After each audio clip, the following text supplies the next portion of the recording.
everybody. We're ready to welcome you to the regular council meeting for April 10th. Call the meeting to order, please. We have a motion to adopt the minutes from the 27th, please. Councillor Holmes.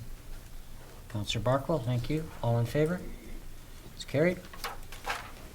Resolution to adopt tonight's agenda. Do we have any changes? Thank you, Mr. Mayor. Yes, we have one late item, rural dividend grant application, and we can put that as under new business, item 13.1, please. Okay, thank you. Can I have a motion to accept the agenda as amended, please? Councillor Peak.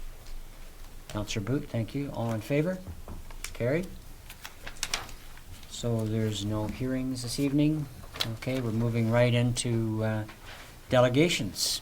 Summerland Skate Park Fundraising Committee. Mr. Thompson. Hello. Good evening, Mayor, councillors, and district staff, and the public, of course. My name is Eric Thompson. I'm the chair of the Summerland Skate Park Committee. With me tonight is Joanne Millar. She's with our Skate Park Committee. We also have representatives from Sadie here who are supporters of the skate park as well. Thank you very much for giving us this opportunity to tell you very quickly about the Summerland Skate Park and where we're at. As you probably know, our design is ready. You can see it on the screen there. And that design was created by New Line Skate Parks. They are one of the premier skateboard park designers, builders in the country. There are about 3 of them. They're one of the main ones. We received a lot of input on this design from a wide cross-section of the community, including youth.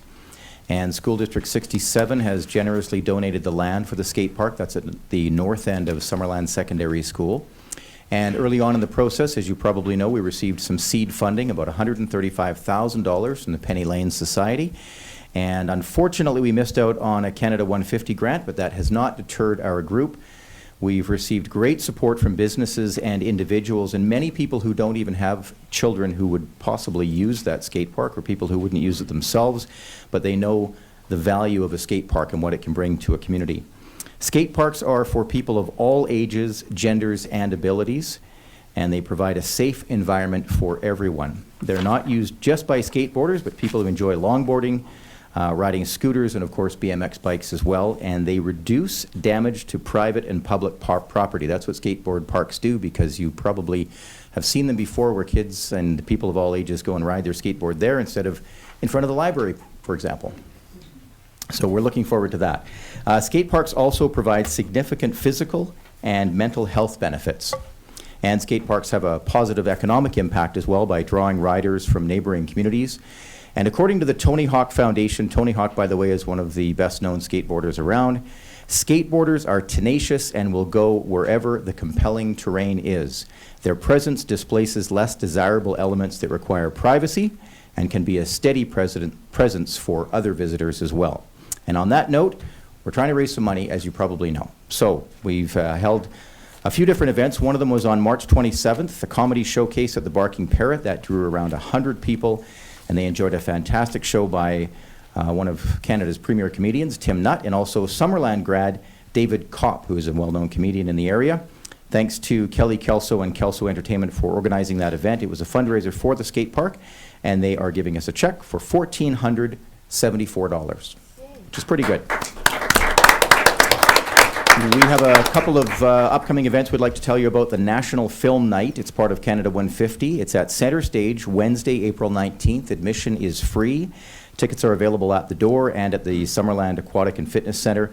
We're inviting the entire community to fill Centre Stage. We have 200 and approximately 94 seats available, so please show your support for Summerland Youth. That event starts at 6 p.m. And another event we'd like to tell you about is Come As You Are. It's a dance fundraiser at Summerland Legion. That's April 22nd. Tickets are $25. They're available in advance only. That's at Suburban Princess, The Beanery, and Pescata Hair Design. We'd like to thank Heather Pescata for organizing that event for the skate park. So that's an update. That's what we're up to. We'd like to thank you for your time tonight. We'd like to thank you, councillors, for wearing the T-shirt, showing the colors, which is great. The rest of you, if you'd like to buy a T-shirt, they are available for $20 or a hat for $25, and you can get them at PharmaSave. They've generously donated their window display to us, and you can also get it at Parks and Rec. And we'd also like to encourage council and the district to keep Summerland Skate Park in mind for future grants and other opportunities. For information, you can visit our Facebook page. Summerland Skate Park Committee, thank you. Appreciate your time. Anybody any questions for Mr. Thompson? Mr. Barkle, Councillor Barkle.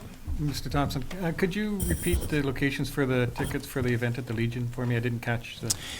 Tickets for that event are on sale at, excuse me just one second, you can get them at Suburban Princess on Main Street, also at the Beanery, also on Main Street, and at Pescata Hair Studio in downtown Trout Creek. Okay. Bustling downtown. Heather's here as well, and she'd be happy to sell you some. We also have some of the free tickets available here for the event at the center stage. And you don't actually need a ticket, but tickets are good because it encourages people to actually show up. So they're here if you need them. Good. Is that it? Councillor Holmes. Yeah, thanks, Eric. I was just wondering how the spirits are on the committee. Are they feeling, are you still feeling keen and raring to go? And was the grant application that you didn't get, what effect did it have on your morale and everything? I'd say morale's high. And that's why we came tonight. We thought it would be important to let the community know that we're still working away. I mean, it is a big number. Our total number that we have to hit is around 600,000, which is a lot of money. But we're working quite hard, and we know that with grant opportunities, there's one we just applied for with BCAA. We know that with the encouragement of some of the young people as well and getting more of them on board to help with some of the fundraising activities. It might not happen this summer, but it's something we think we can get going over the next little while. And we're also hoping that some residents in the area who might feel excited about this project and see the value of it might come forward and want to make a private donation. So, yeah, we're pretty, morale's high. Okay, thank you. Anything else? Thank you. Say, council, can we have a motion to receive the information, please? Councillor Boot, Councillor Barkle, all in favor? Thank you. It's approved. Passed. Okay, now this is an opportunity right now for the public to speak on any highlighted item. And I'd just like to say that we would encourage people to try and stay within the 2-minute limit for speaking. When I do look at the 2 minutes, if there's anybody else speaking in between, I always stop the timer so that the person who's speaking gets their full 2 minutes. So there's no concern about that. So is there anybody from the public that would like to speak on any highlighted item on the agenda, please?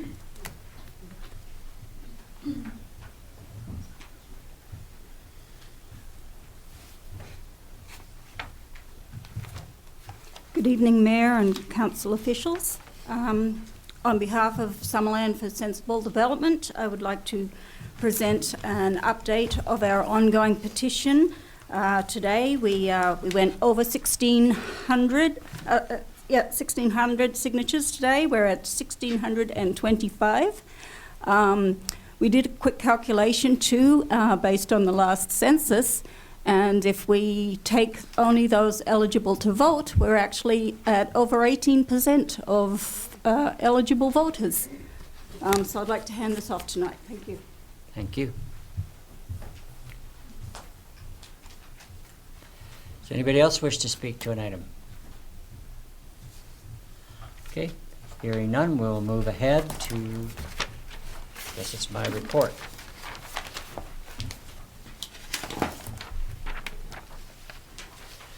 As many of you know, we're approaching the end of our budget cycle for as we move into this year.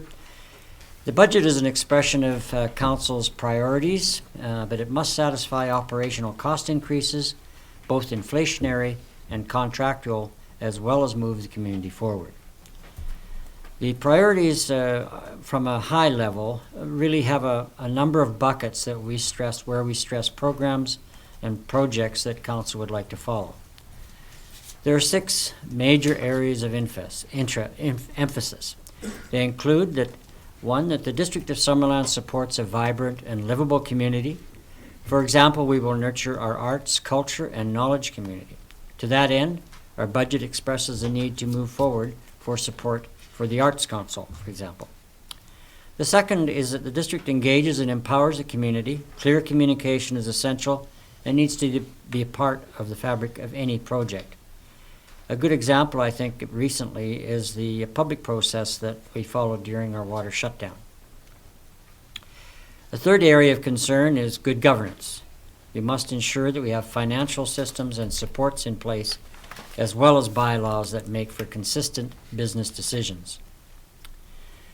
A big one that's coming everybody's way across Canada is infrastructure stewardship, and it's very key to a healthy economy. Our budget sets aside 1.8% towards infrastructural renewal. Grants are key, and we are being aggressive in applying for appropriate funding. Our asset management project will assist us in setting precise goals as we move forward to examine and try and fund the infrastructure needs. Now, sustainability and community resiliency involves managing foreseeable risks. Emergency preparedness is a key component. We are addressing areas of high risk. For example, we need to replace an aging engine in our fire department, and it's been chosen that we should be replacing that with an aerial piece of equipment. So that will help us in a lot of the buildings that are already in town that, many of our 4 stories and so on are not very easily contained from the ground. It's much, much better to be trying to attack fires from above as well, if you can do it. Another aspect is economic stability for the community. It is a major concern. To that end, we are hiring an economic development project manager through the Rural Dividend Fund. And this person will undertake several projects that will foster economic strength. Our initiation of the solar project, for example, is key to reducing our dependency and affecting the costs of doing business in Summerland.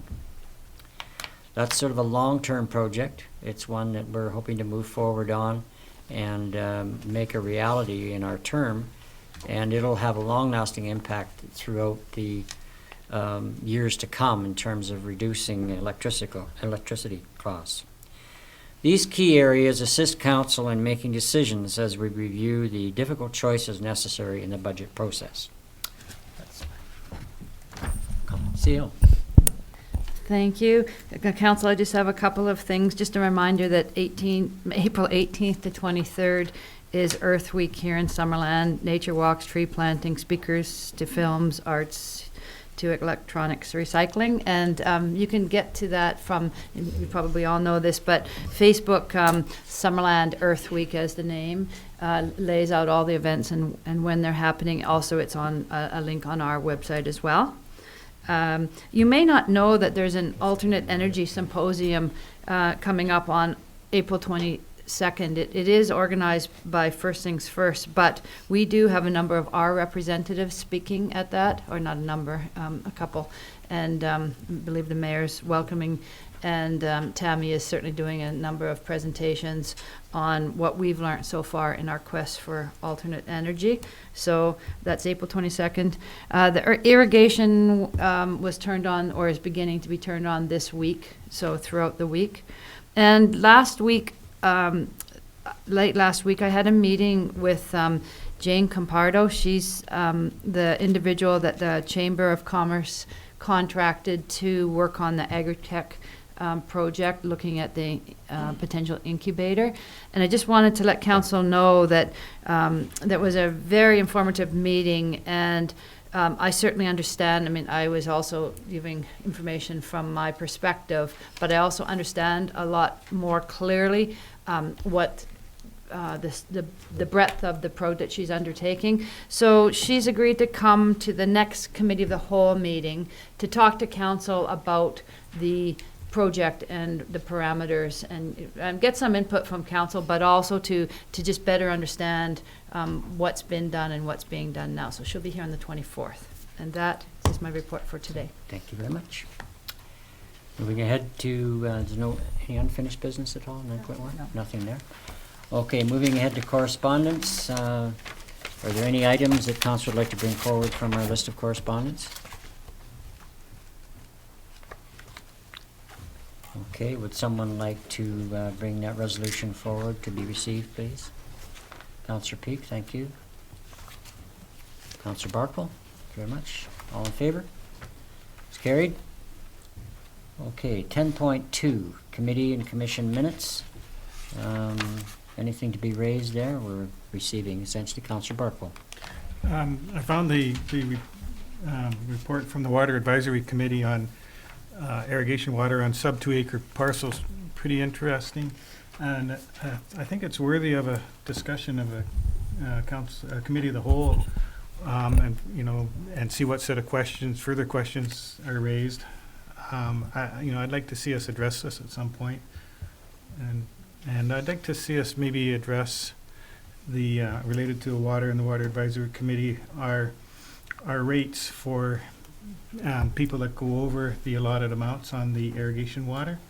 I voted for them at the time, but I'm having second thoughts, and a lot of people agree that maybe they're a bit punitive. So are we going to have a chance to discuss this?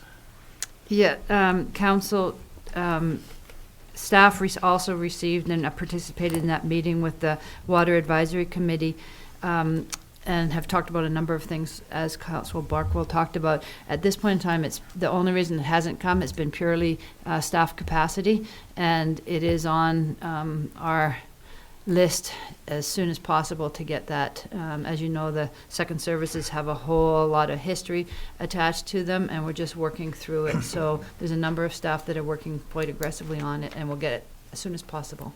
Yeah, I think my point was that council needs to have like a free-ranging discussion. Yeah. I agree, Councillor Barkle. There's some good detailed information in that report. Mhm. Yeah. So that, I mean, we could bring it sooner. The problem and what they found, even with the Water Advisory Committee, was that there was information that's crucial to your discussion that staff needs to get together. There's big pieces that will affect some of the discussion, and they just haven't pulled it all together. I wasn't pressing to have it sooner, just that when it does come, that it be more of a committee of a whole type of discussion than the formal arrangement we have Absolutely. here. Yeah. Okay, We'll make thank sure you. that. Someone like to bring that forward to be received, please? Councillor Barkle. Seconder, Councillor Peak, thank you. All in favor? It's carried. Could I just say Yes. one thing? Just a reminder, the Water Advisory Committee meetings are all open to the public, as are the Committee of the Whole meetings in the morning on Monday mornings when we have them. So just so that people are aware. Okay, thank you. We passed that. So we're now into Development Services reports. Mr. Strachan. Mr. Mayor?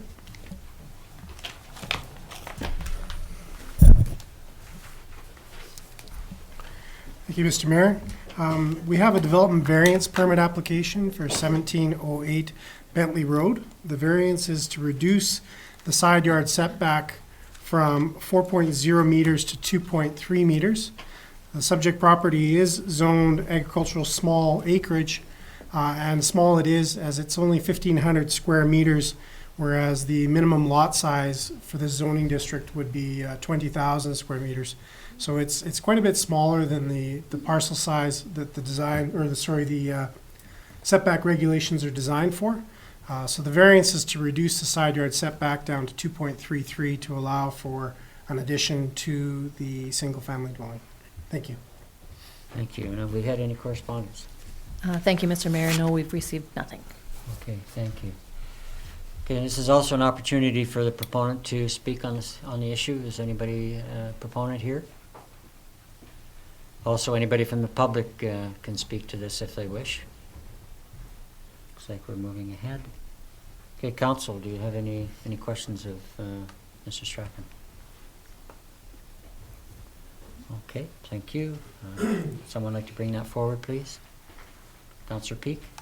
I'll bring that development variance application forward for this particular lot at 17808 Bentley. Okay, thank you. As presented. Yes, Seconder, please. to reduce the minimum Okay. interior side yard setback from 4.0 to 2.3 meters to allow for proposed garage addition to be Thank you. approved. Thank you. Seconder, please. Councillor Trainer, thank you. Any further discussion at all? Okay, all in favor? Thank you. The motion carries. None opposed. Okay, 11.2, license of occupation on provincial crown land. Mr. Strachan. Thank you, Mr. Bear. We have a license of occupation application that's been submitted for a location just to the south of the community in front of Kikini Park, Provincial Park, excuse me.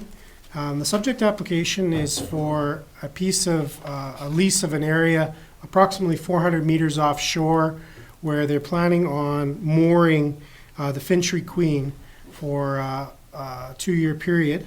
The application is not referred directly to the District of Summerland as the property or the area in question is not adjacent to our jurisdictional boundary.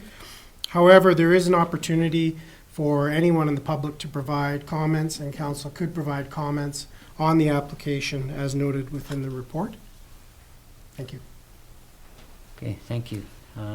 Council, any questions of Mr. Strachan?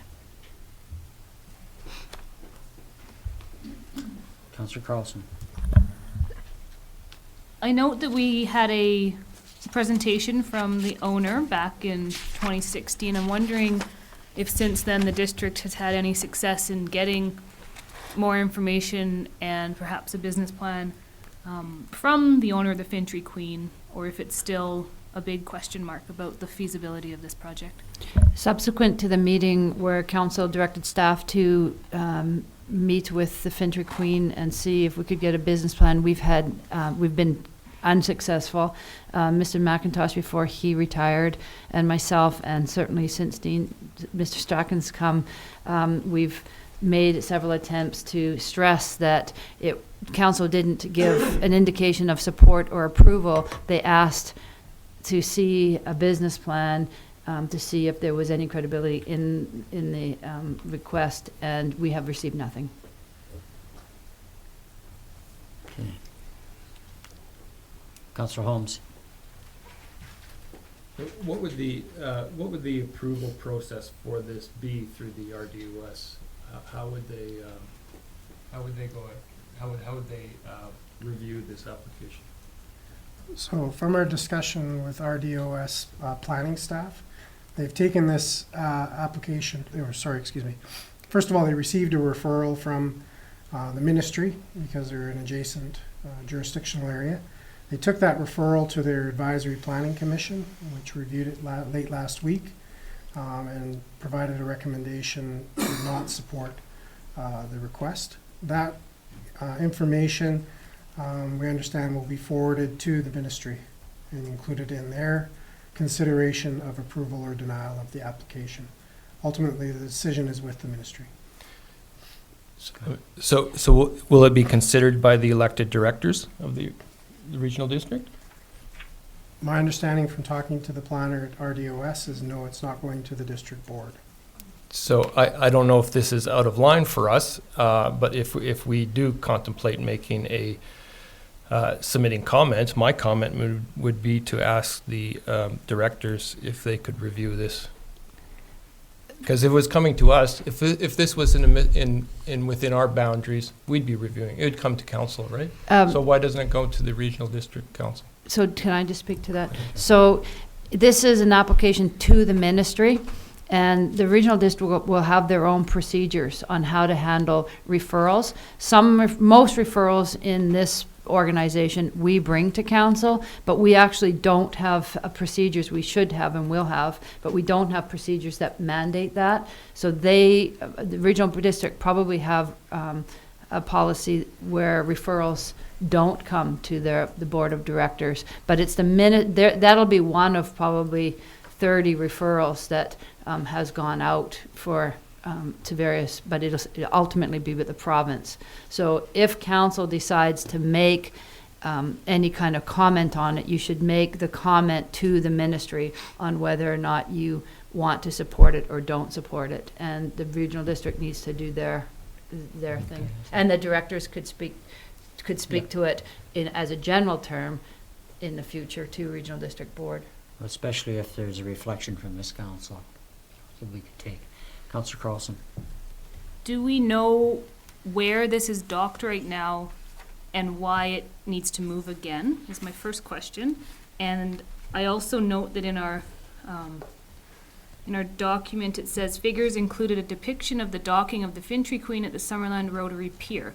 I would be very concerned if that information had gone to the ministry without us being in favor or have had proper business plan and conversation with the owner. So I would like to see some comment about how Summerland hasn't shown full support for this based on prior conversation. Not saying that it will never happen, but I'm suggesting that perhaps there's a little bit of misleading information that perhaps has already gone to the ministry, and we should make a note of that. And that is precisely why, in our conversations, we decided to bring it to council's attention, despite it not being sent to us as a referral, because we felt that including the article in the paper, that was a suggestion that we had indicated support for it at this point. Okay, Councillor Peak.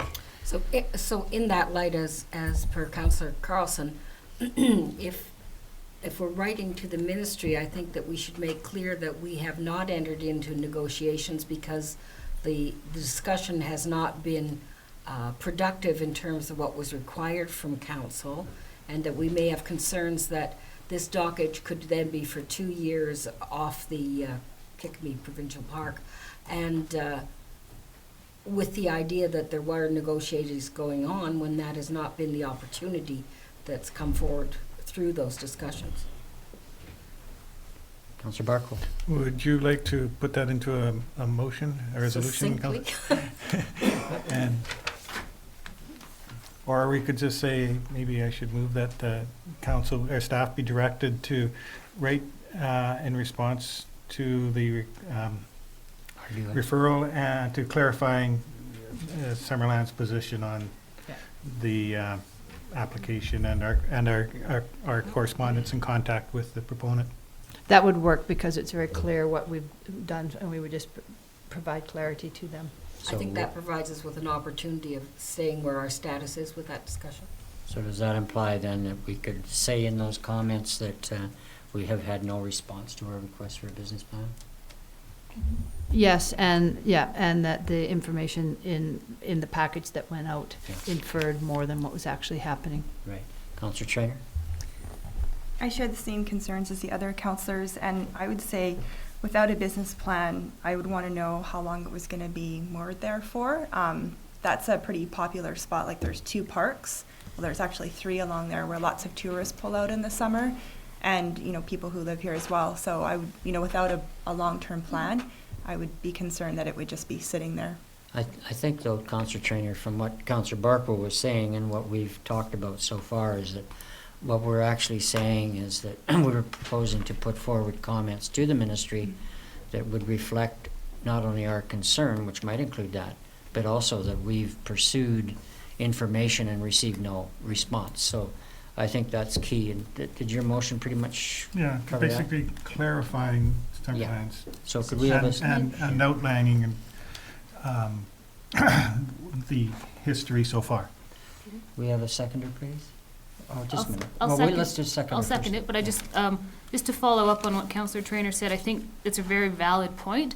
It's on one of the busiest highways probably in the province in the summertime, and having something which, it's not the most beautiful boat in the world. And I think that if that sits there for a long time, it will perhaps impede the view and impede some of the pleasure of actually going and being in those provincial parks. So I would think that should be important to add to our caution and to our words to the ministry. Okay, comment. Okay, Councillor Holmes?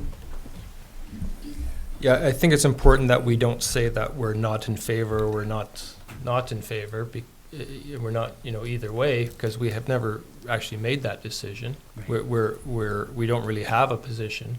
I think it's fine to write to the ministry and explain the history in relation to us, but I would, unless we were prepared to have a full-out debate right now, whether we're in favor or not of it being docked in Summerland, I would steer away from that. I think any approval hinged on that business plan and so on, because in many respects it looked like a good deal, but until we have that. Can we reread that, please?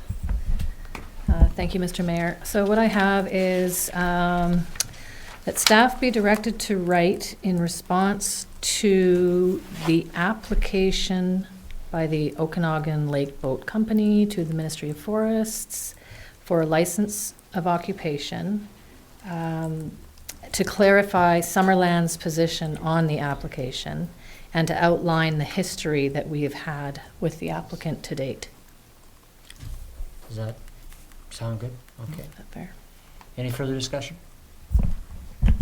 Okay, all in favor? Okay, motion carries. Thank you very much. None opposed. Okay, moving on to 11.3. Wharton Street Properties. Still with Mr. Strachan. Thank you, Mr. Mayor. So we've got a report to council in regards to the Wharton Street properties. Excuse me. The Wharton Street properties are located across from the park to the south of downtown. There's 2 parcels that are involved with that particular site. You'll have to excuse me, the other screen is not cooperating this evening. The subject property is currently open with a parking lot at the north end, which is utilized by the public. There's a portion of there's a storm line that cuts through the site, as well as a number of electrical right-of-ways that pass through north to south on one boundary. At the previous council meeting, we looked at this particular property and what the options could be for it for the future, and council asked that staff look at the possible terms of reference that could be included with a request for proposal if council were to go out for such for this property. Some of the key components were to look at this site in the context of a possible residential development that would include multi-family development with multiple stories of building, that would include some ground floor oriented units, as well as up to 4, possibly 5 stories. So this is what staff began to look at as a basic concept. There are some parameters to consider for the site.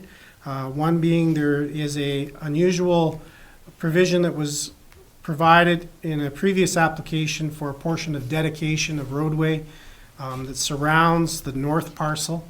This was intended to provide angled parking off of Wharton Street as well as Kelly Avenue. And we've listed in the report to council that there's approximately 0.88 hectares of right-of-way here. We've since looked at the actual right-of-way width here, and we don't quite have 16 meters, which is our standard width for the roadways, if we give back or add back into that lot that full amount. So we will likely retain approximately a meter of it for standard road width.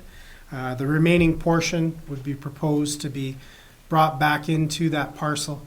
The reason we are not proposing to go forward with angled parking is the original proposal, which is listed in the bylaws CD7, includes commercial on the ground floor.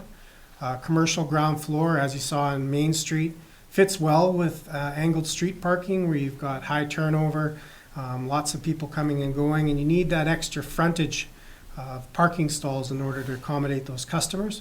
With residential parking, particularly if you're going to have ground-oriented units, that's not as friendly a frontage for the residential units, nor is it really conducive with the use. It's more you want to have a boulevard, you want to have an open sidewalk with small front yards for those ground-oriented units, and that's the proposal. Go back to parallel parking, which is what you see on Wharton Street. So you'd maintain the parallel parking along Wharton Street with the exception of the bus stop location, but go to parallel parking on the east side of Kelly Avenue while maintaining the angled parking on the west side of Kelly Avenue, which is conducive with the park. Again, you have short-term parking versus long-term or visitor parking for the apartments on the other side of the roadway.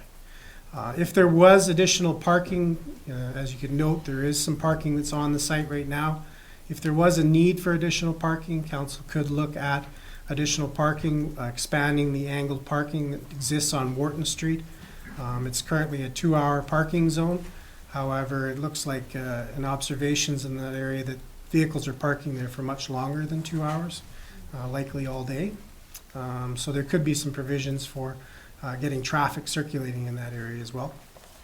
Other provisions we looked at are more specific. It begins to look at the site in its context with its neighborhood. There's a library across the street that's been newly constructed. There's some architectural features within that. There's some other components, including the parkland, which is a great green space that's directly adjacent. Then you begin to look at the components of the streetscape. There's a bus stop here, which is great access for transit. The shelter itself is proposed to possibly move. As you'll note, the actual bus stop is that sign you see about 25 feet from where the shelter is. So we look at shifting the shelter to where the stop is now, and look at development of that site. The proposal for the terms of reference include a number of components related to building height. The proposal would be to keep it at a minimum of 2 stories. We want to ensure that adequate development takes place here and contributes to the downtown, but not exceeding 4 stories. Now, there's an option that was included within that, and that is the potential for a 5th story. And the 5th story provisions include some interesting components. This would be a way of setting back the top of the building in order to create space. So what that does is it reduces the massing of the building, so the face that's actually adjacent to the street is smaller, and the top units offer a different format of housing. So you have a different unit type that gets incorporated. So when you're looking at multifamily residential and the maximum benefit you can get from that as part of your input to the downtown, the more variety of units and unit types you can have within the building, the more diversity you'll get in housing. So if you have ground floor oriented units, you're going to attract a demographic that's different than a 2nd story unit where it's a turn and walk. So essentially you can be there and then be gone for a month and it doesn't make a difference. On the rooftop unit, you could have an outdoor patio space, and then those become a premium unit that offer, again, a different demographic. And you're incorporating all of that diversity into one building and all those attractive marketplace attractants within the development. So residential development is a key part of economic development in a downtown. We looked at this a little bit and just touched on it in January when we looked at the site to begin with. But this is really a key component for increasing the commercial viability of some of our space downtown, and is likely a good leader to the downtown neighborhood plan process that we're going to begin, and a catalyst for interest in seeing investment take place in the downtown, and offer council an opportunity to possibly lead that investment downtown by seeing this property develop. Thank you, Mayor. Thank you. Okay, Council, this is, we've asked staff to do this a while ago, and we've got the report. But it is a big topic, and probably one that's suitable for a good full discussion in a committee of the whole. Is anybody, Councillor Peak? I would like to take this as a launching of discussion, and I would like the opportunity to put it to the committee of the whole for a more informal discussion of some of the elements. Certainly this provides impetus for that discussion and some basis in terms of where the staff see it going, but I would like a little more formatting on it from our own discussion point of view. Okay. Is that a motion then, Councillor Peak? Yes, I put that motion forward to move it to Thank a COW you. meeting. Seconder, please, Councillor Barcombe. Any further discussion? There's a lot of information here, but it's a lot to digest without a big discussion. Councillor Holmes. When this first came up, I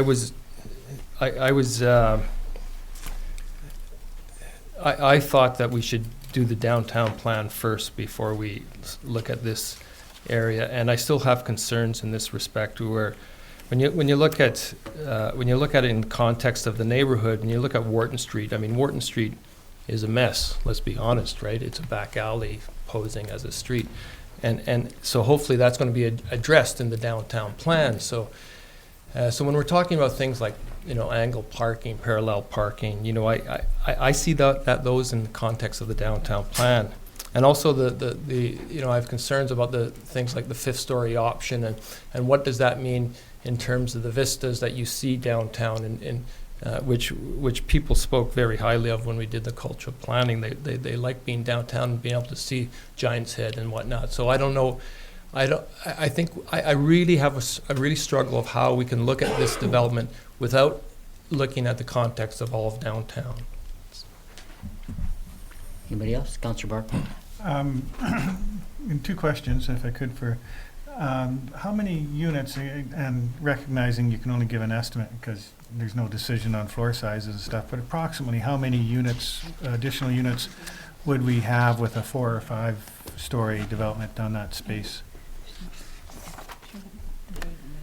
A lot of that's going to depend, of course, on how the development format works. With diversity in units, if you go with 4 floors and they're all the same, you can get more density than you can if you go with ground-oriented units that are a little bigger and more conducive for young families, for example. And some of those options include actually having a second floor, so they're actually a 2-story ground-oriented unit, which again almost acts like a townhouse within the building.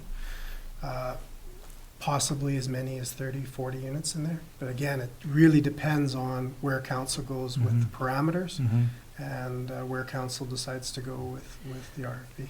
Okay, Council, I think we're broaching on getting into a debate about the various kinds of options. And I really think, I appreciate Councillor Holmes' thoughts, and I think those thoughts could easily come together in a broader discussion that we should perhaps have at a committee of the whole. So we have a motion on the table to move it to staff to bring information more completely and bring it to a committee of the whole for a much more ranging discussion, which could include how we look at the downtown area relative to this as well. So Can I just speak to you that? go ahead. So just that, it's just a point of order that there's no debate allowed on tabling. So if you're tabling, you don't debate, Okay. you move Move to ahead. table. Yeah, okay. So we have a mover and a seconder. Is that council's wish, is to table this to a committee of the whole meeting? Councillor Carlson. Oh, I was voting in favor. Yeah, okay. Sorry. Okay. Call the Okay, question. all in favor then? Just could I? Yeah, just- go ahead, I have yeah. one thing. I'm certainly in favor of having a larger discussion on this. I would request, though, that it not be moved to the April 24th, because not all the councillors are here on April the 24th, which is our next. And I think it's a full agenda at Okay. that time already, so. Okay, yeah. perfect. Good. Yeah. Okay, so we'll Yeah. select a date when we've got the information. So all in favor? Thank you. Motion carries, none opposed. Thank you very much. Moving ahead now to 11.4. Mr. Strachan. I believe we've noted here a update report in regards to the Banks Crescent. There's additional information that's been received in regards to letters from the applicant, as well as an email that was received from the Freshwater Fisheries Society, excuse me. We received a number of the components of the engineering requirements.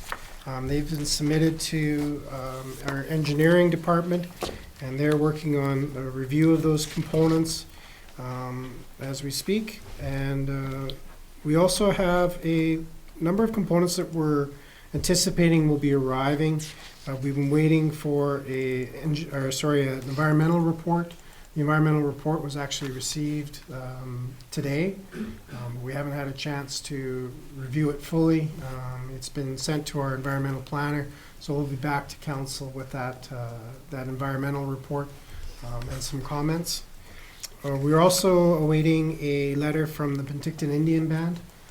Again, we anticipated that would be arriving last week. We had correspondence with staff from PIB, and I understand it's coming soon, but again, it didn't arrive quite in time to make council's agenda this cycle. Thank you, Mr. Mayor. Thank you. Hey, council, obviously got a lot of information pending towards this. Could we have a motion come forward to receive the development, Mr. Strachan's report, please? Or questions? Are there any questions of Mr. Strachan first? No.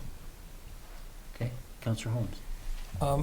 Some time ago, I asked our CAO if we had any about information on the history of this property, and I'm just wondering if anything was ever found From my understanding that there's no record of any formal applications, and we wouldn't have records if there would be inquiries or discussions, but I believe from Mr. Strachan also, when you've come in, we haven't found any formal applications. That is not to say that there never has been. Some of our records leave some to be desired, but we've looked.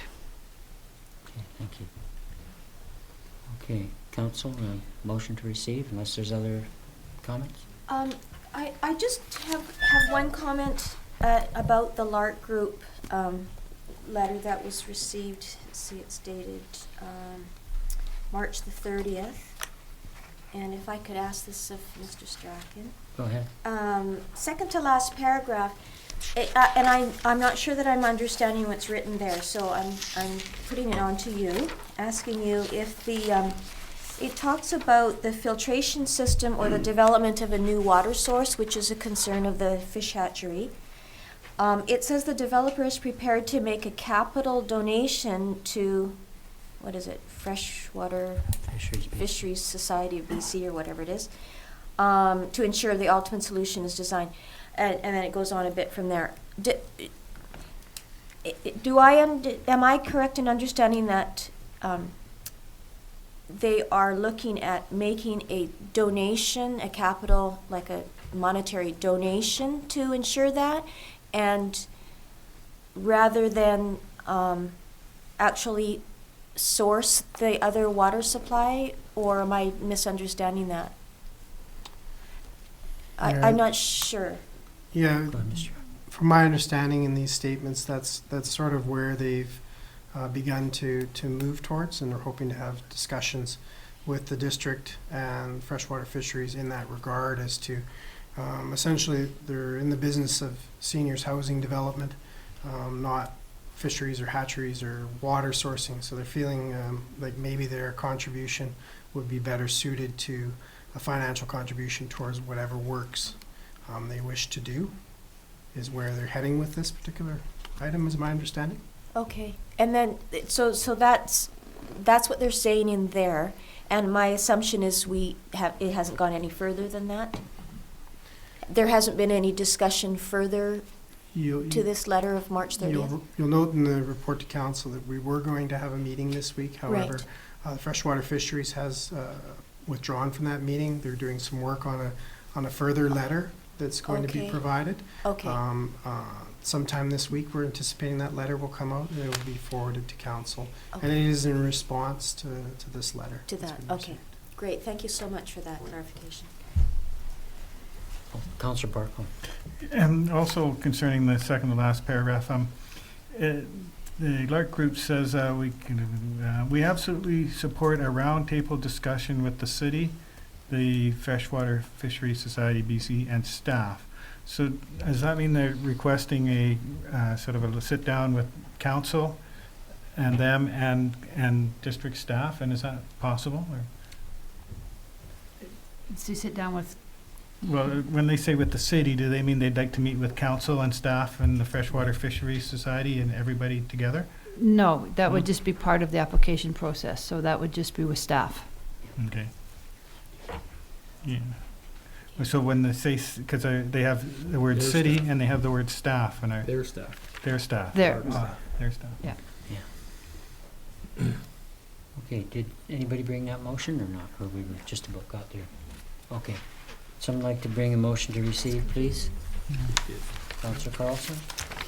Seconder, Councillor Peak? All in favor?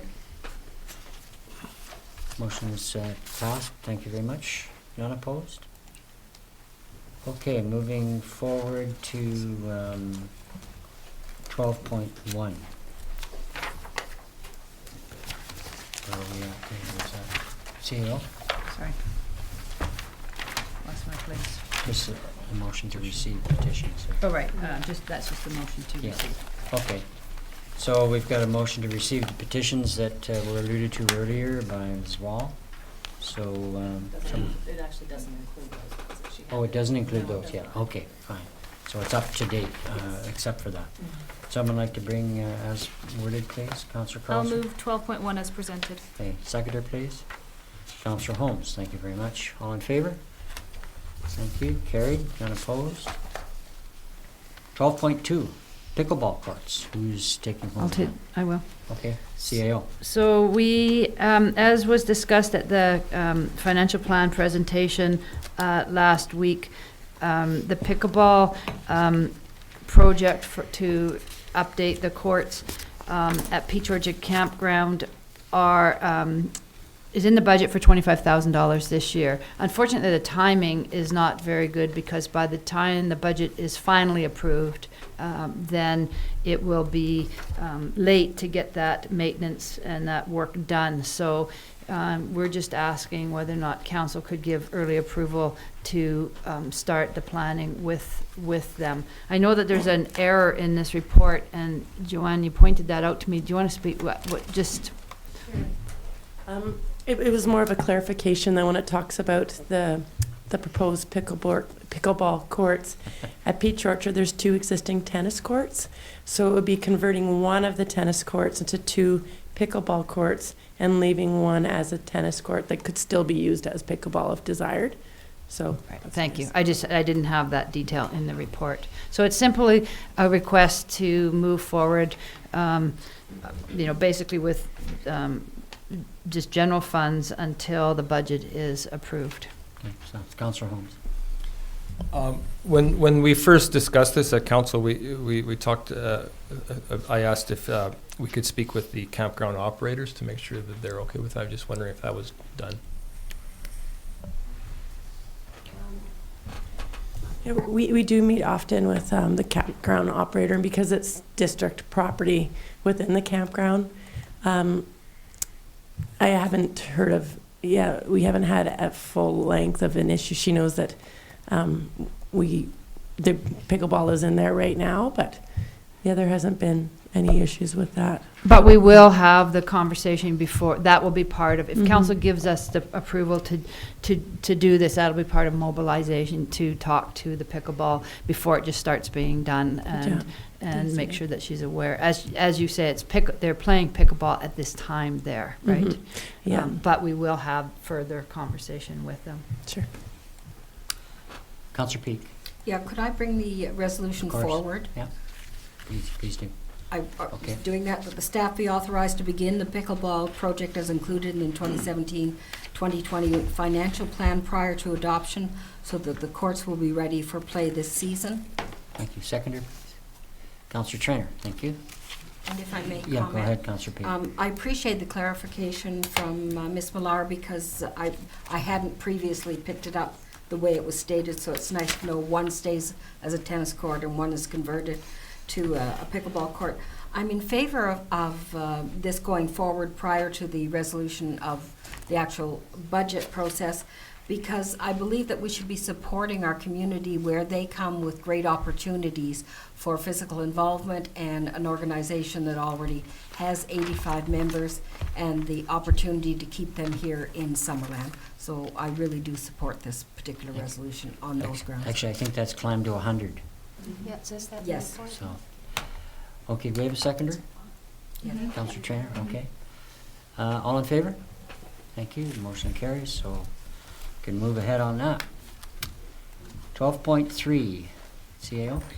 So you'll see in this report from Ms. May that Mr. Gayton has applied for a special event permit to serve alcohol at the storytelling event.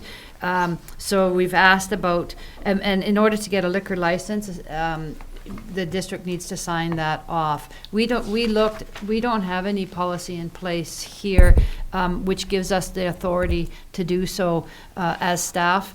I actually haven't been in a municipality where ones like this actually come to council. So we're asking whether or not you will approve support or give support for this one, in which case we would sign this application in, and that if we get other requests for the Summerland Art Center building, that the CAO does have the authority to sign those. And further, the third resolution to suggest that we develop the policy for our overall our facilities on how we would proceed when there's special event licenses.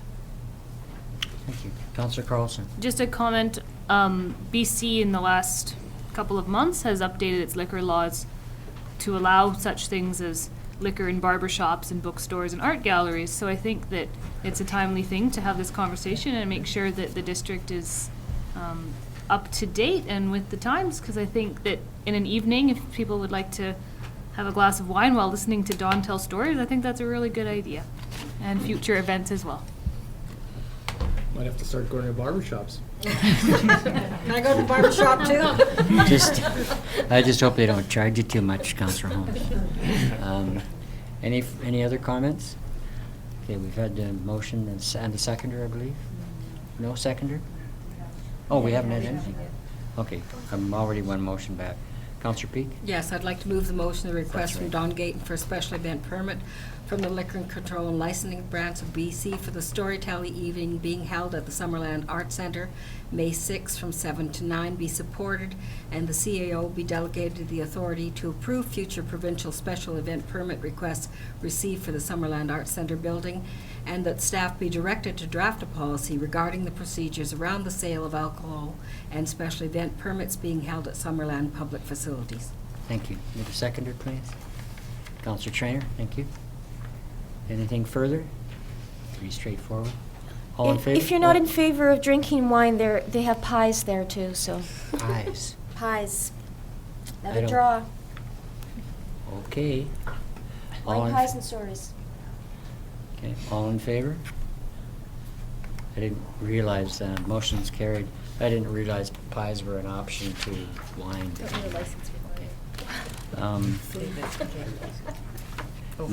New business, CAO, we're looking at 13.1. So council, this is a late item. We spoke about it at the committee of the whole meeting today, just in regards to the rural dividend grant application.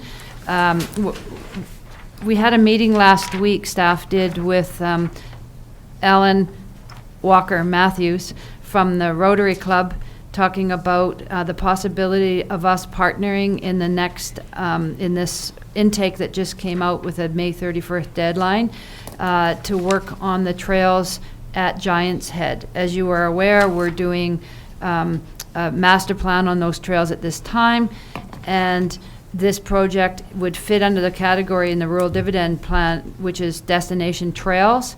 If it was a partnering situation with a nonprofit organization such as this, it would be eligible up to a $500,000 rural dividend grant, 40% between the Rotary Club and the district. And because it's a destination trails program, they take their limit on infrastructure off because they're trying to encourage the destination trails. So it would not, so we would be able to apply that to the actual work being done.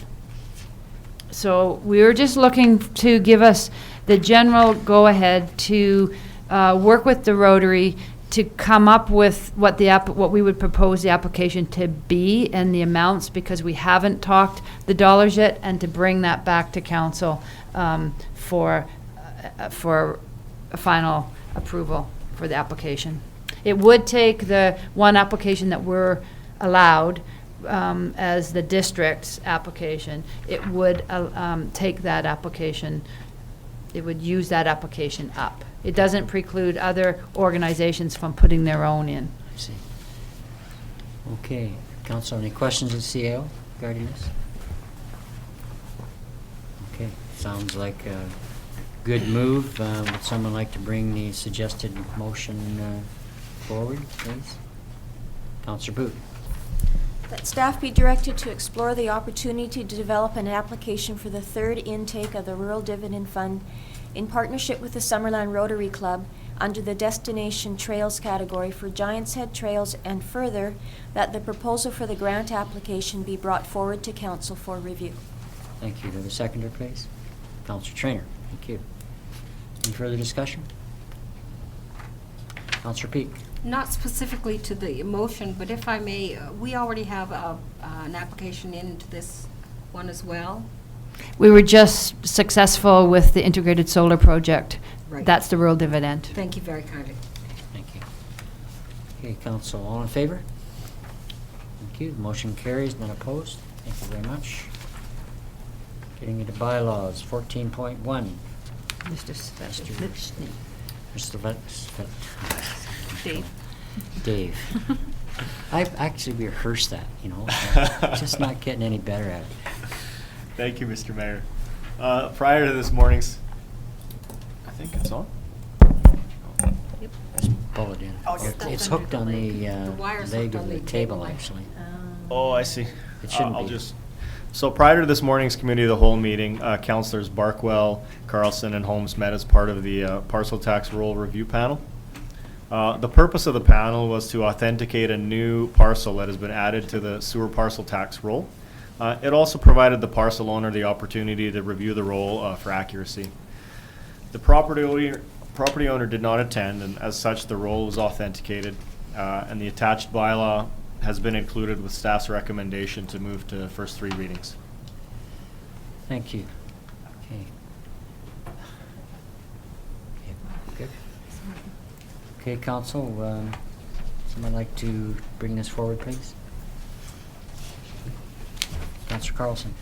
I will move bylaw 14.1, parcel tax 11-722 Prairie Valley Road, bylaw 2017-009, be read a first, second, and third time. Okay. Right. Can we do them all at once? Seconder, Councillor Boot, thank you. All in favor? Thank you. So we're moving ahead. So we'll go for adoption next Yes. meeting, right? Okay. Councillor Carlson? On the next item, related to the owner of the property, so I will recuse myself from this. Okay, thank you. So who's taking this? I can start. Okay. CAO? Unless, council addressed this at last council meeting where we received a petition to connect to the sanitary service, sanitary sewer service, and directed staff to prepare the bylaws that went with that petition. And at this point in time, those are coming back forward for first, second, and third reading.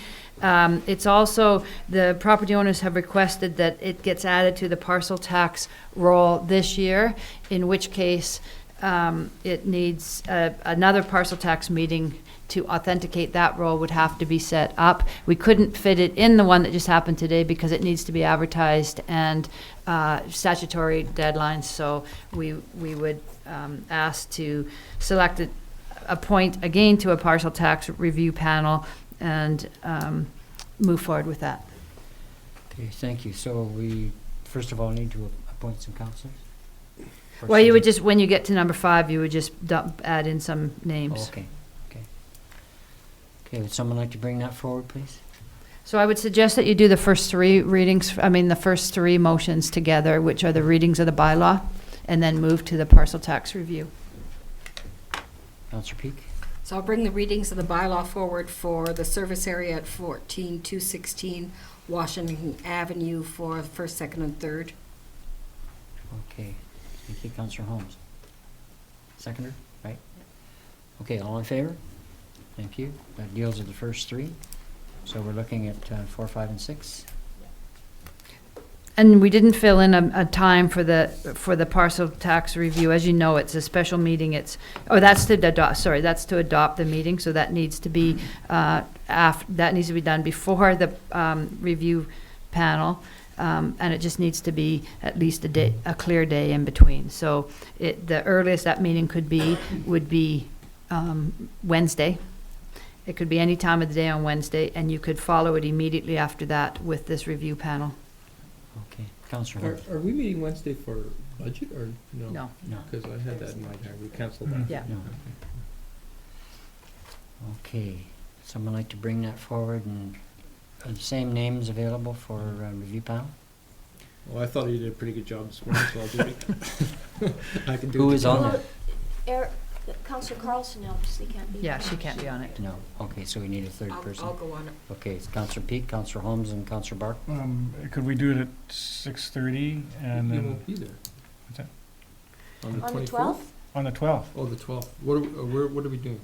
The 12th, right now. Could I make a suggestion that you don't do it outside of business hours, if it's difficult to bring staff back for just a 5-minute meeting.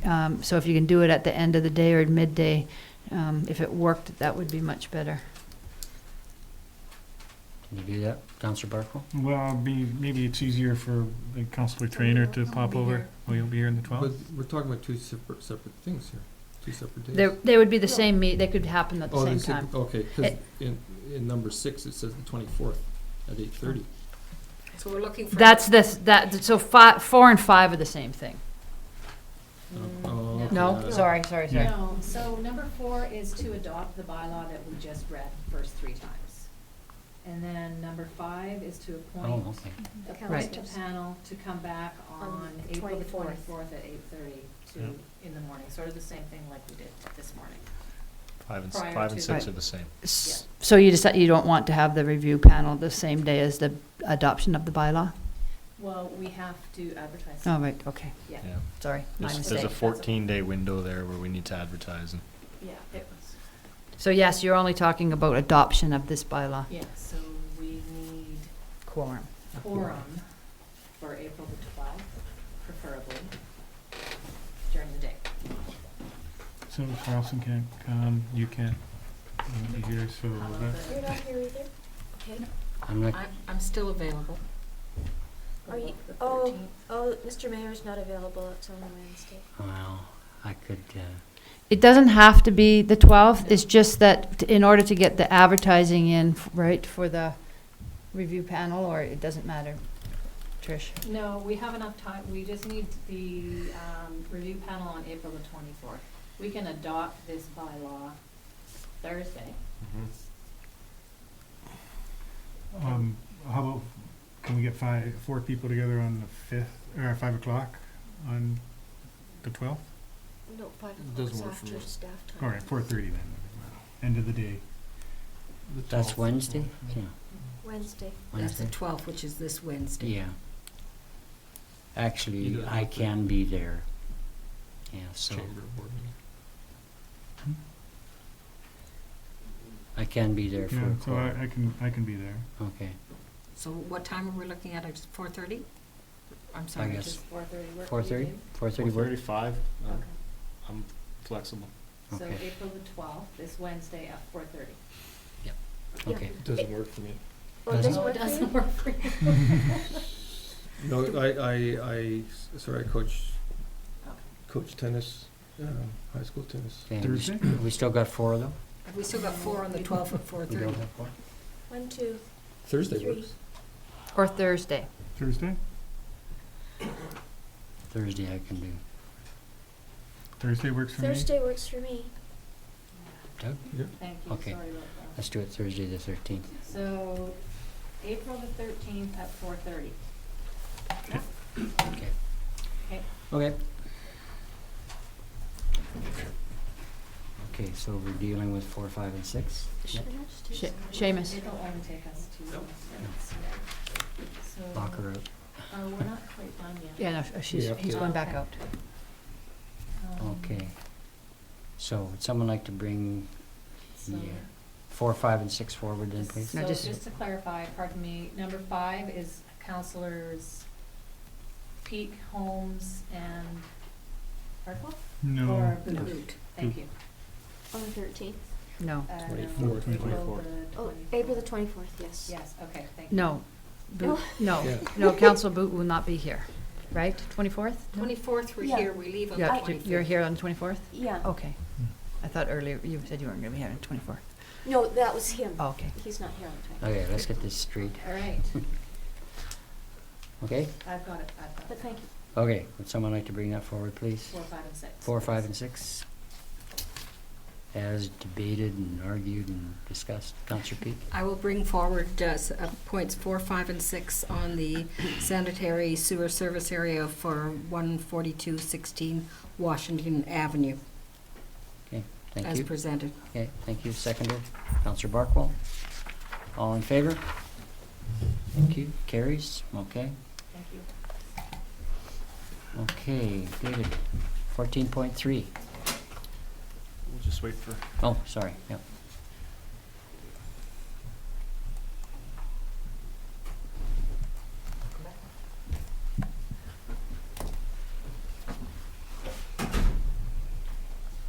Okay, so as the mayor commented in his report earlier today, the budget process is winding down. The 2017 to 2021 financial plan process has included several meetings through February, March, and April that allowed council to review the current financial performance, budgetary constraints, proposed departmental, operational, and capital budgets. A very well-attended financial plan open house was held on April 3rd, and the open house included displays from all departments within the district. There was a lot of interactive questions from local residents. It was, as well as a presentation from myself and our CAO. It gave members of the public an opportunity to make comments and written comments. We received 3 comments. 2 supported council's capital investment in the upgrade to the Peach Orchard pickleball courts. And the 3rd comment thanked council and staff for preparing a thorough and informative open house. So with all of that being done, the financial plan bylaw is in front of council now for first 3 readings, with adoption at the April 24th. And upon that, the tax rates bylaw will be brought forward to council prior to the May 15th deadline to be discussed and deliberated and go through that process as well. So that's my report. Thank you. Any questions at all? Councillor Holmes? I just have a couple of questions about a couple of the details in the budget, if that's okay. Go ahead. Yeah. So one for the aerial fire truck. Do we take into account in the budget any extra training that might be required for the firefighters? Or will it be not significant enough to worry about? In talking to Chief Noble, he felt that they would have the ability. Of course, it's a long time before we'll have the truck. When it gets ordered this year, it'll be 18 months. So, but he did feel that would be incorporated into their current training. Okay. And I also wanted to ask about the records management review and what that 30,000 will be spent on. Is that on software or hardware, or is that covered in the increase in the IT budget? And so what does that 30,000 cover?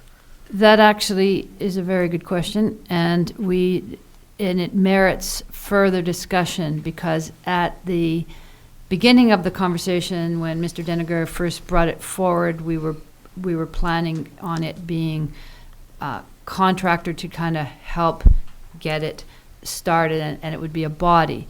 But in conversation with some other organizations and some methodology, we're recognizing that perhaps what we actually really need to do first is to investigate and figure out what platform we're going to be using.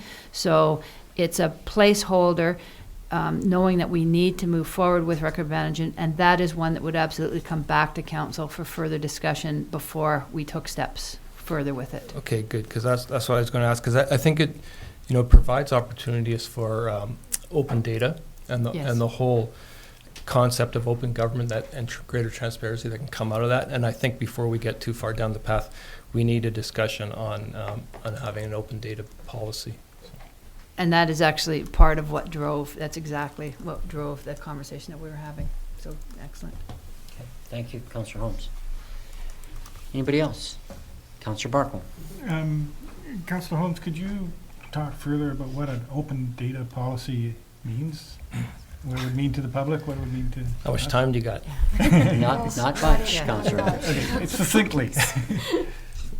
Well, it's the idea that public administrations collect lots of data for lots of different purposes, and it just kind of, for us, most of it's on paper, so there's no added value to that data we have. And if you can release that data to anybody in the public, commercial enterprises, it adds value to that data. So you can do much more with it. We can do much more with it in the administration, but once it's released to the public, you could,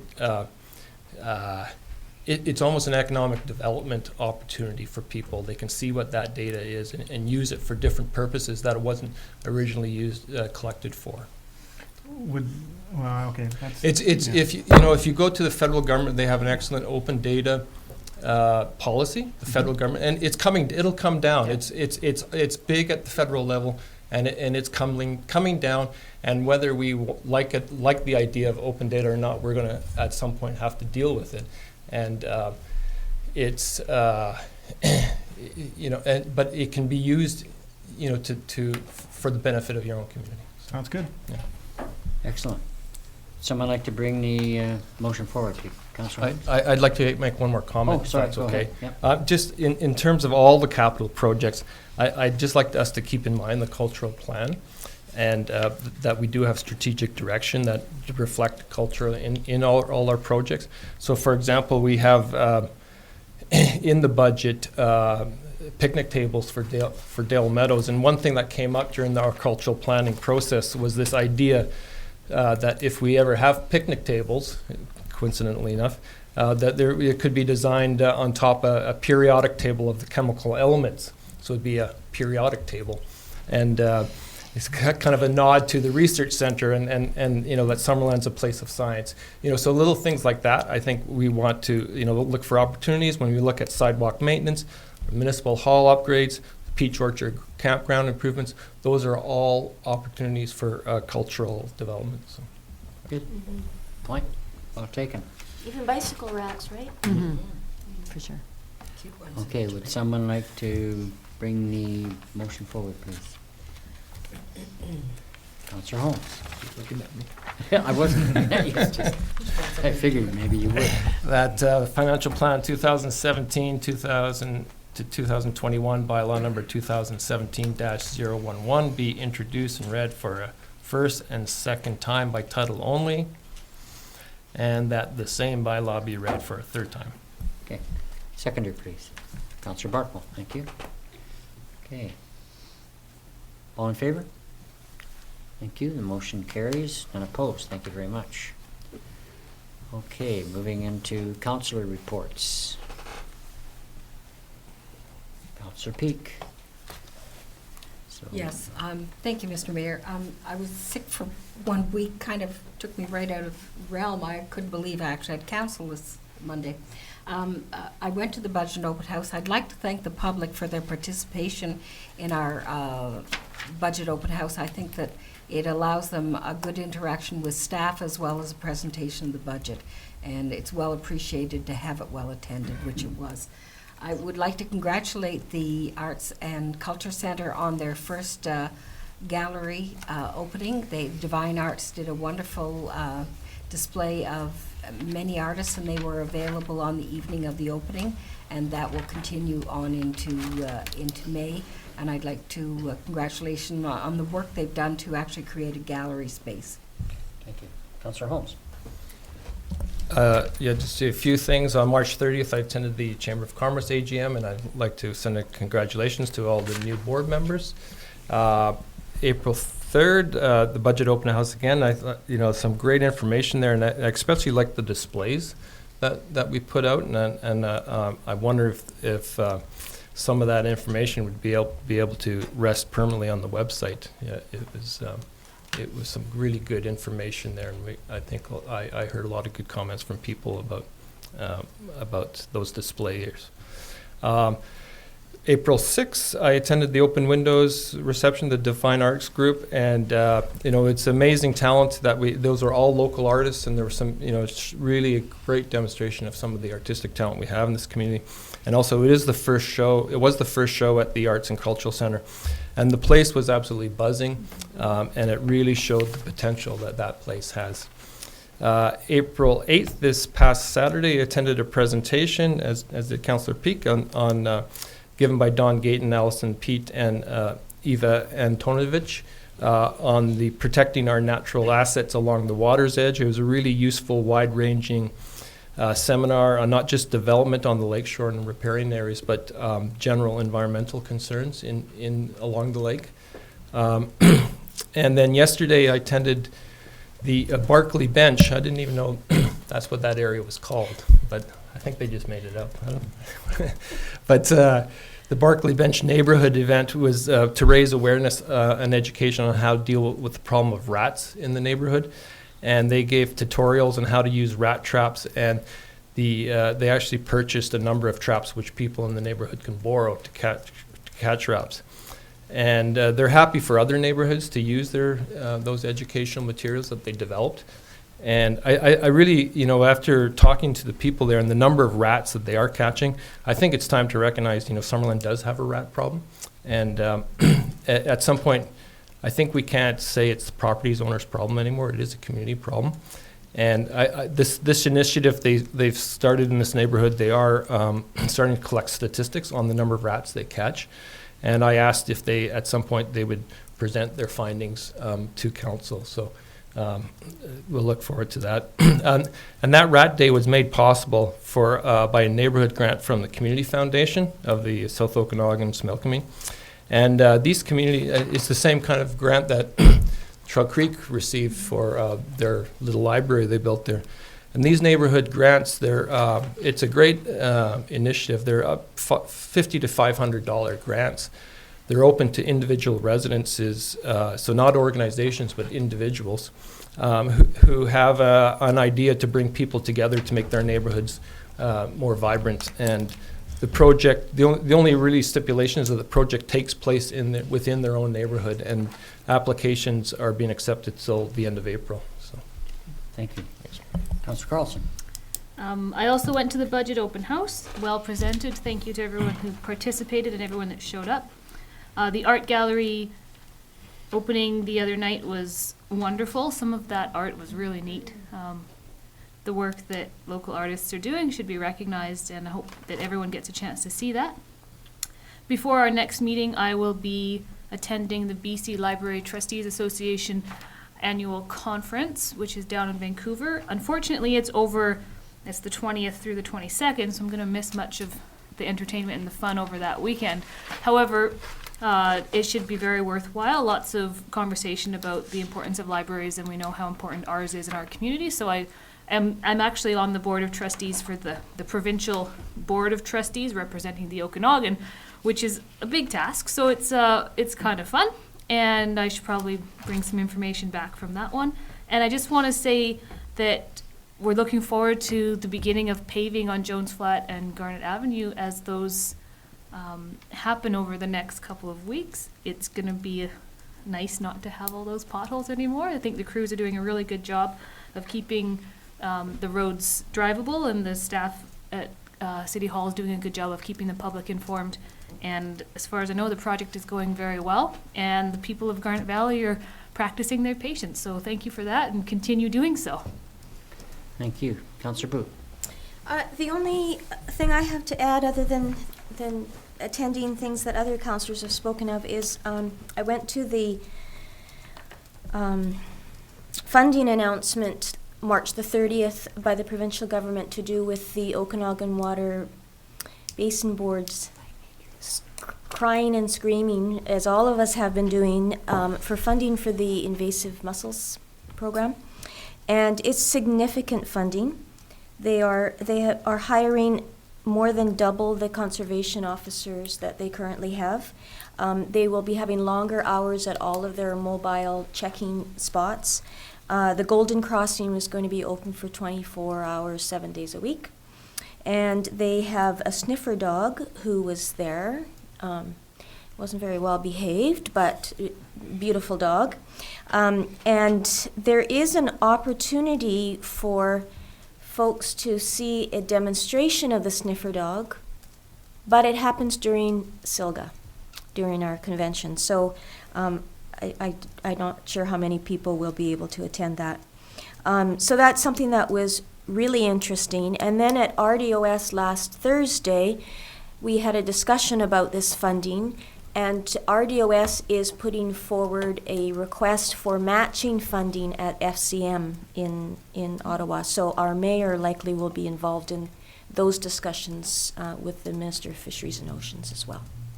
So we're making some movement on there. We need to keep those mussels out of BC.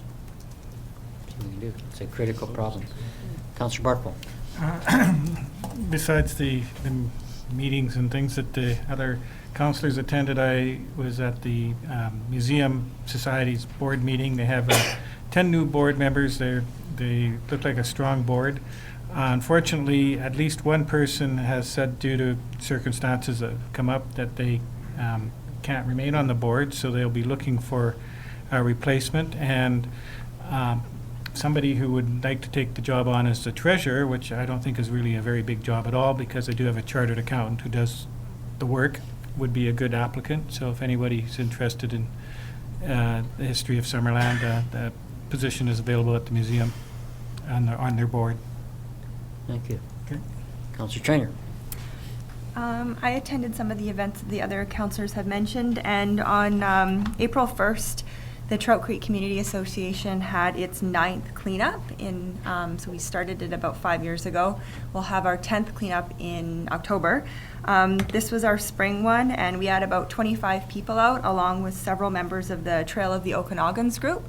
And those people worked to pick up garbage along the Lakeside Trail, which is now open. And we got about 25 bags of garbage. So it's always amazing how much we can pull out of the ditches along the highway. Most of it's fast food that I think people pick up in Penticton, finish, and then toss out in Summerland. So I wanted to thank the district for supporting us and providing us with garbage bags and safety vests and picking up the garbage afterwards. And thanks a lot to all everybody in our community who came out to help. Thank you. May I say one other thing? Yes. It's related to the Trout Creek work that you've done down there. Thank you, Councillor Trainer. On Saturday, 1:30, anyone that has a dog and is interested in attending a pup party, pick up the poop party, at Dale Meadows, 1:30 this Saturday. Bring your boots. And your shovels. And maybe gloves.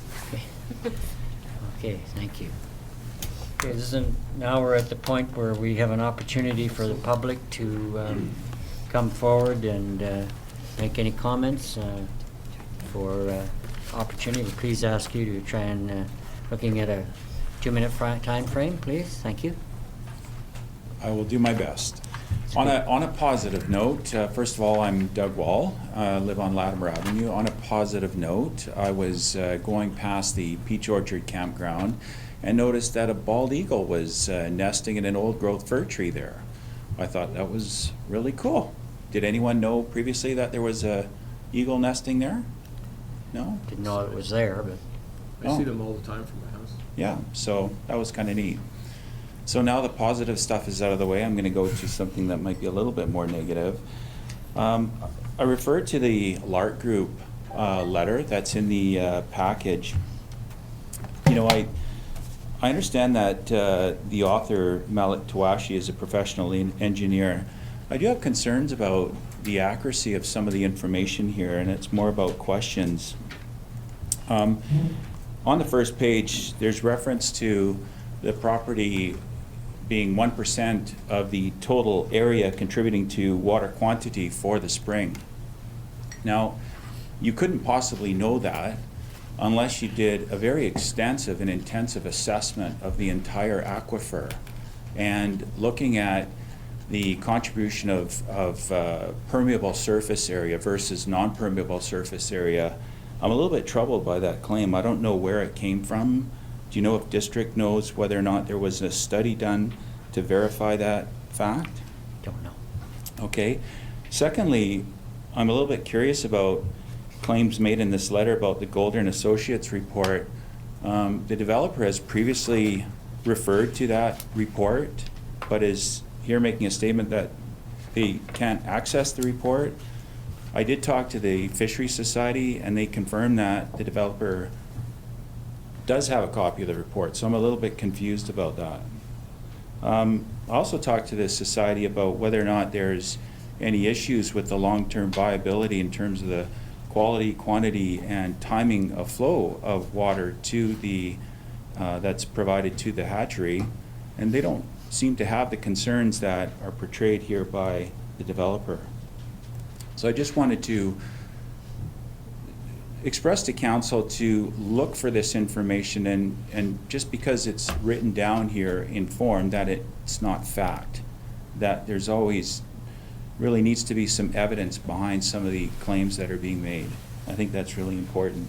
But the question I also have is, what has changed from the developer's first commitment that, you know, I've listened to council before that they've, and Mr. Strachan has said that the developer has made a commitment to look for a second water source. I'm just curious to know what has changed and why the developer is backing down from that commitment. Okay. I don't think, you know, there's negotiations and back and forth, and there's been obviously some discussions between developer and freshwater fisheries and so on. It's just a matter of, I believe, the progression of where things set right now. And finally, if... You're very close to your over 3 minutes, but go ahead, please. Okay. And finally, I would ask council if the public could have a copy of the letter that is upcoming by the Fisheries Society posted on the website as soon as it's received, if that's possible. No, it would go to Pardon? typically it would come to the next council. Okay. It does come to council first before it goes on the website? Okay. Okay. Thank you. So that's where it goes. Thank you very much, Mr. Wall. Is there anybody else, please? Yes. Hi, I'm Mary Ann McDonald, 6505 McDonald Place, and I have one question concerning the Banks Crescent. Do you know if there is a reversionary clause attached to any part of the applicant's proposal? Yes or no? Reversionary clause. What's implied there? In regards to what? The project and the land. Do you have any idea? What do you mean by reversionary? A reversionary is, I will read you out the definition of it. Okay. Pardon? You're talking about in the purchase of the land? The purchase of the land, or if there's leased, any part of it is leased. It's not part of the application, but, so we don't, I mean, we don't have that information formally. Okay, thank you. Okay, thank you very much.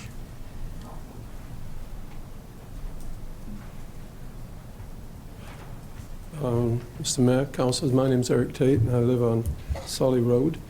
And my question again has to do with the DDS report for April the 7th, specifically Schedules A and B, the letters regarding the hatchery.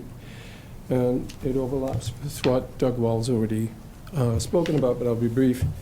When the DDS reported to council on the staff's meeting with the hatchery concerning the conditions for approval of the development, he informed council that the developer was sufficiently optimistic of a solution to merit staff beginning to process other problematic areas of the application. That was in response to a question from Councillor Barkwell.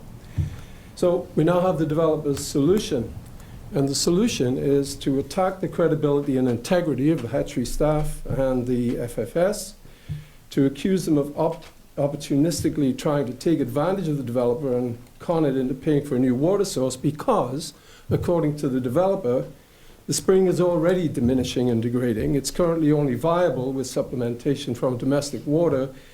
And furthermore, their activities will not impact the stream. And because they didn't cause this problem, the hatchery's doomed anyway, but they should be absolved of any responsibility for finding a contingency water supply. That's the gist of what they're saying. That responsibility rests with the stakeholders, i.e. the FFS and Summerland taxpayers, because what they're also seem to be proposing is the only solution is a blended water source. So they're good guys. They're not just an odious money-grubbing corporation. They're prepared to be part of the solution.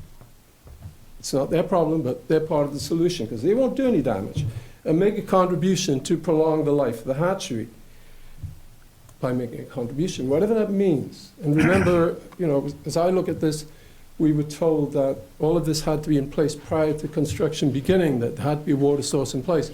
If, and I'll get to this, the hatchery letter, needless to say, dismisses those claims and restates its position that a contingency water supply is a requirement for the FFS to support the development. So my question is, given council's stated public position that approval of this development is contingent on the support of the hatchery and the resolution of its problems, and given that the applicant is now refusing to meet those requirements laid out by the hatchery for that support, how does council plan to proceed? I think, Mr. Tate, what's implied is that they're seeking a solution with the hatchery, whatever that solution might be. So I think I appreciate your comments, and we'll be keeping those in mind as we move forward. The time's up, sir. The letter is quite specific, and it is extremely critical of the hatchery. It's not seeking a solution, it's saying that the hatchery is not telling us the truth. Okay, thank you. We'll take that comment ahead. Thank you. Anybody else, please?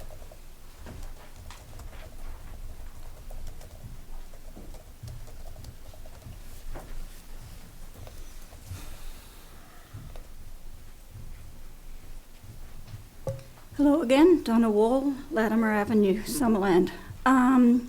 Couple of points. The point of history was brought up tonight, history of Banks Crescent. I'm not sure if anyone has spoken with John Kirschman, who grew up in Banks Crescent, or if anyone has read his quite detailed letter. But he certainly knows a lot of the history of that area. So if you're looking into history, I suggest you seek him out as a good resource. Another point I want to make is if council seems very concerned about a possible fifth story on Wharton Street tonight, from what I understood, and yet there doesn't seem to be any concerns about 7 and 8 stories on Banks Crescent. So that sort of mystifies me that one development is uptown here and there's a concern over its height restriction, but the other one, because it's in an isolated bowl, there's no concerns. And thirdly, I'd like to also mention that with regard to this letter from Lark saying that the water source is declining already, that's news to me, to be honest.